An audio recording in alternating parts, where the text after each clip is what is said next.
পিরামিডের সময়কালে মূল্যবান কিছু ধন সম্পদ লুকিয়ে ছিল পৃথিবীর কোনো এক প্রান্তে। এই খবরটি শুধুমাত্র একটি পরিবার জানত, কিন্তু ওই গুপ্তধন পর্যন্ত পৌঁছানো তাদের পক্ষে কখনোই সম্ভব ছিল না, কারণ সেখানে যাওয়ার মতো কোনো ক্লু তারা খুঁজে পাচ্ছিল না। কিন্তু একদিন একটা বাচ্চা ছেলে সেই রহস্য উদ্ঘাটন করতে সক্ষম হয়, আর সে কিভাবে ওই গুপ্তধন পর্যন্ত পৌঁছে যায় তাই দেখব আজকের গল্পে।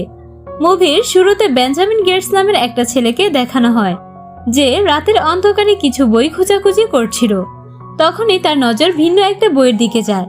সে বইটি খুলতেই যাচ্ছিল, এমন সময় পেছন থেকে তার দাদা জন এসে দাঁড়ায়। জন গেটসকে বলে, তোমাকে গেটস পরিবার সম্পর্কে সব সত্য কথা বলে দেওয়ার সময় এসে গেছে। আসলে গেটস পরিবারের কাছে পুরনো গুপ্তধনের রহস্য লুকিয়েছিল, এই জন্য বেঞ্জামিনের দাদা তাকে এই রহস্য সম্পর্কে বলা শুরু করে। সে বলে যে আজ থেকে অনেক বছর আগে, অর্থাৎ রোমান এবং পিরামিডের সময় এক ধরনের ধনরত্ন ছিল, যেগুলো হঠাৎ করে উধাও হয়ে গিয়েছিল। তারপর কয়েক হাজার বছর পর সেই ধনরত্ন টেম্পল অফ সুলেমানের সরাইখানায় পাওয়া যায়।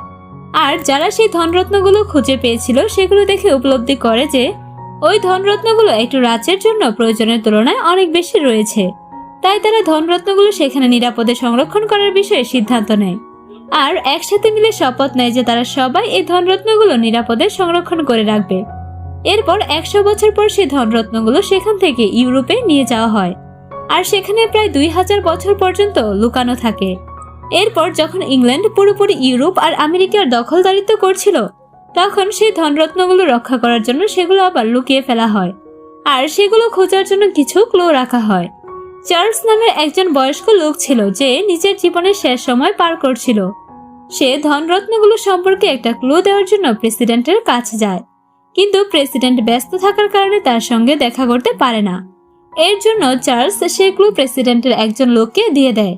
বেঞ্জামিনের দাদা তাকে বলে যে চার্লস যাকে ওই ক্লু দিয়েছিল আসলে সে তার প্রতিমহ ছিল, যার নাম ছিল থমাস গেটস।